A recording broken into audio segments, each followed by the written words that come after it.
primeira lição que nós podemos tirar aqui é que há uma relação implícita no texto entre a resposta de oração e a vida justa e reta que aqueles dois levavam diante de Deus. Vejam, no verso 6 do capítulo 1 de Lucas, quando o casal é apresentado por Lucas, Lucas destaca, verso 6, que ambos eram justos diante de Deus, vivendo irrepreensivelmente em todos os preceitos e mandamentos do Senhor.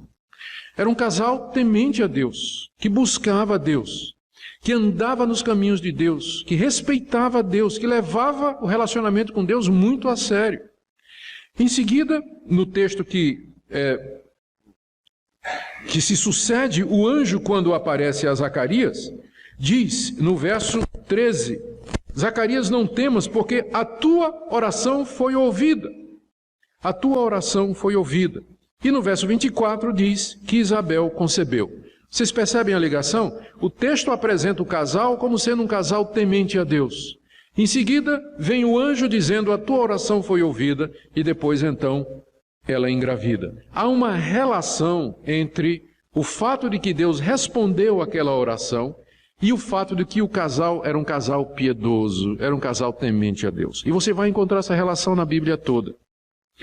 Parece que Deus se apraz em responder às orações daqueles que o buscam, daqueles que andam nos seus caminhos. Há uma relação entre santidade e resposta de oração. Os que andam em santidade, os que vivem uma vida reta diante de Deus, os que andam em obediência a Deus, esses têm muito mais respostas de oração do que aqueles que estão em dúvida, vacilantes, descomprometidos com Deus, apegados a ídolos, que não são necessariamente as imagens de escultura, mas qualquer outra coisa que toma o lugar de Deus, que não buscam a Deus constantemente. A Bíblia é muito clara quando faz essa relação entre santidade e resposta de oração.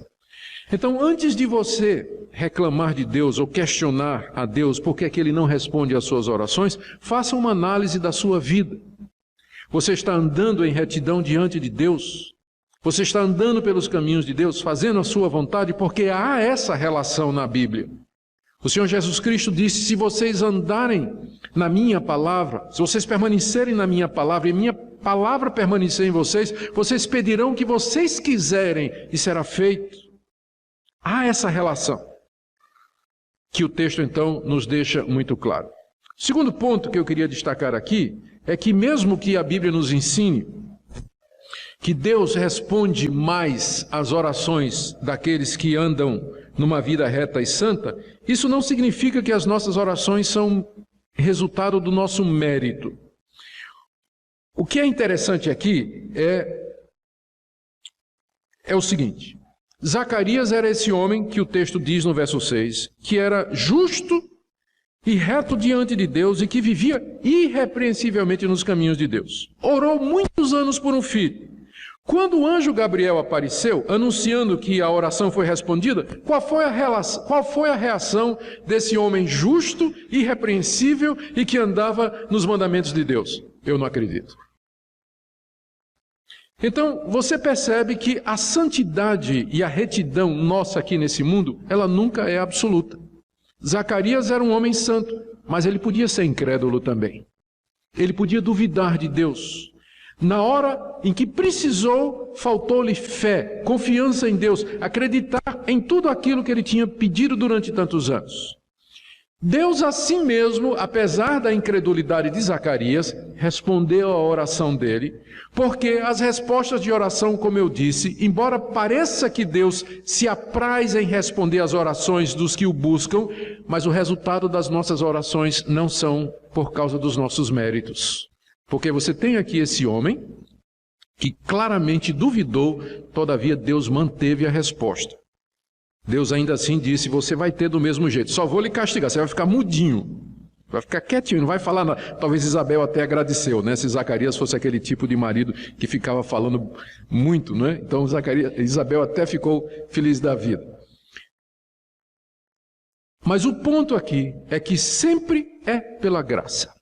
Quando Deus responde uma oração, é favor, é misericórdia, não é com base na sua perfeição absoluta, porque você não tem perfeição absoluta, porque você é falho, porque você é incompleto no processo de santificação.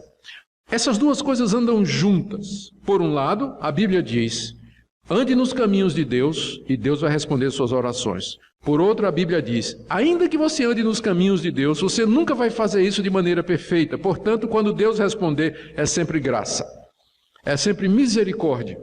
Não é porque você merece, não é porque você tem direito a coisa alguma, mas é porque Deus, na sua misericórdia, resolveu atender. Então, santidade e humildade para reconhecer que é pela graça, elas andam juntas nessa área de oração. Nós temos que procurar uma vida santa, mas sempre lembrando que a resposta de oração vem da parte de Deus. Essa é a segunda lição que nós aprendemos. Há uma terceira aqui. Adquira agora. Link na descrição do vídeo. Zacarias orou muito tempo sem ter uma resposta. A gente ora às vezes 2 dias e Deus não responde e a gente desiste. Não vou orar mais por isso. Zacarias deve ter orado talvez uns 30 ou 40 anos. 30 ou 40 anos. Para que a sua esposa tivesse um filho. E ele não desistiu durante todos estes anos, porque quando o anjo aparece e diz: a tua oração foi ouvida, dá a impressão de que ele está se referindo a alguma coisa que Zacarias tinha feito recentemente, não é alguma coisa que ele fez há 40 anos atrás e tinha parado. Olha, aquela oração que você fez há 40 anos, lembra, Zacarias? Eu vim responder hoje. Não. A ideia do texto era de que Zacarias continuava a orar pela sua esposa, apesar de idosos, e ela ser estéril. Ele era um homem consagrado a Deus e, apesar das dificuldades, à medida que os anos iam passando, cada ano representava um tijolo a mais na parede da dificuldade para ela engravidar, porque eles iam ficando mais velhos. Apesar disso, ele não desistiu. Ano após ano, perseverou, e Zacarias aqui aparece também como exemplo de perseverança e nos ensina de que Deus nem sempre responde de imediato. Às vezes ele leva anos para responder uma oração. O ponto é que enquanto ele não der um não definitivo e claro, você deve continuar orando. Enquanto não ficar absolutamente claro que Deus disse não, você pode continuar pedindo, pode continuar insistindo. Todo dia, lembra a Deus, por assim dizer. Fala com Ele. É o filho desviado. Enquanto ele está vivo, a resposta é: pode ser. É o marido que não se converteu, está vivo. A esposa, está viva ela? O vizinho pelo qual você vê o evangelho, está vivo? Então, significa que Deus não deu uma resposta negativa ainda. Vai orando, vai insistindo. Não pare de orar, porque Deus se agrada em responder a perseverança na oração. Queridos, aqui um quarto ponto que eu acho tão interessante aqui. É que esse texto nos ensina que Deus às vezes concede muito mais do que a gente pede. O que é que aquele casal de velhinhos queria? Queria um filho, para que Isabel não se sentisse preterida ou desgraçada, entre aspas, no meio da comunidade, daquela cidadezinha onde eles moravam. Ela queria se sentir feliz por ser uma mãe, ela queria um filho, era só isso. Quando Deus respondeu, Deus não deu somente um filho. Deus deu o filho. Aquele que haveria de ser o precursor do Messias, João Batista, que converteria o coração dos pais aos filhos. Veja como o anjo, quando anunciou a resposta de oração, veja como ele diz, no verso 14, depois de dizer no verso 13, tua mulher dará à luz um filho, e dizer qual seria o nome do filho de João, disse: em ti haverá prazer e alegria, muitos se regozijarão com seu nascimento, ou seja, não seria uma criança normal, Pois ele será grande diante do Senhor, não beberá vinho nem bebida forte, será cheio do Espírito Santo já desde o ventre materno, e converterá muitos dos filhos de Israel ao Senhor seu Deus, e irá diante do Senhor no espírito e poder de Elias, para converter o coração dos pais aos filhos, converter os obedientes à prática, à prudência dos justos, e habilitar para o Senhor um povo preparado. O anjo está usando de propósito aqui, Malaquias capítulo 4, de 5 a 6, onde havia a profecia de que Deus haveria de mandar o profeta Elias antes do grande e terrível dia do Senhor. Então veja só, Deus não somente respondeu o pedido, eu queria ter um filho, mas Deus disse, não só vou te dar um filho, mas eu vou te dar aquele que está prometido lá no Antigo Testamento e que seria o precursor do Messias. Isso mostra que nós não podemos limitar a Deus nas suas respostas. E isso mostra também que é muito bom que Deus nem sempre responde às nossas orações do jeito que nós queremos. Zacarias queria um filho, Deus deu muito mais do que um filho. Deus deu um filho especial.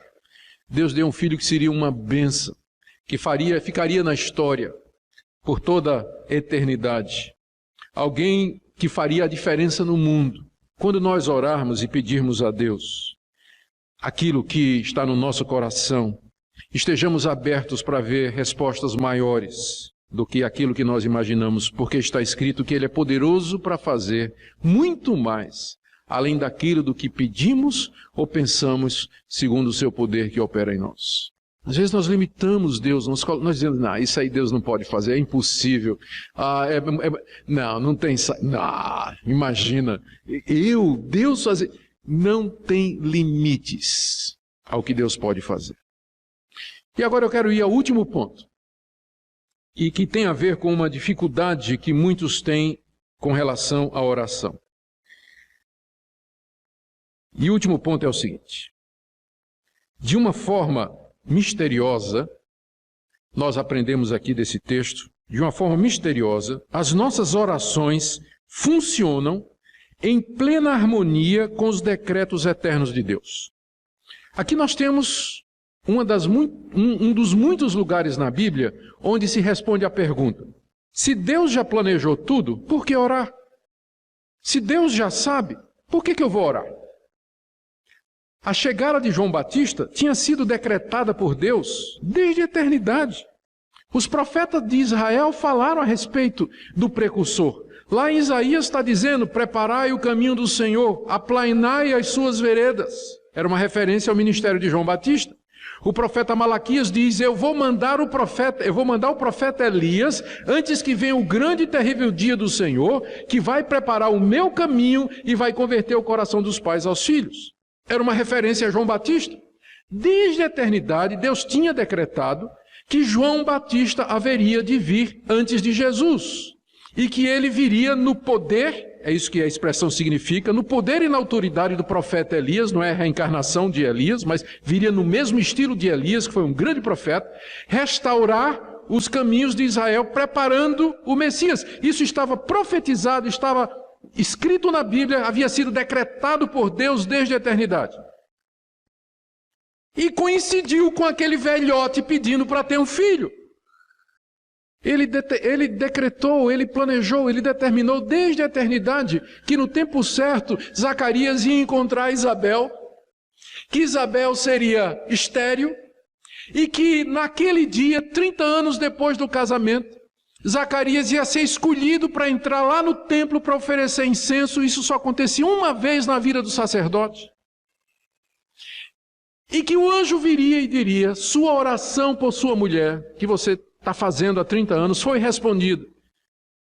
E a resposta é o cumprimento de uma profecia que Deus tinha feito há 600 anos antes. Aqui você vê como há uma combinação das nossas orações com o projeto de Deus. Você pergunta, por que orar se Deus já sabe? A resposta é, exatamente porque Deus já sabe é que você tem que orar.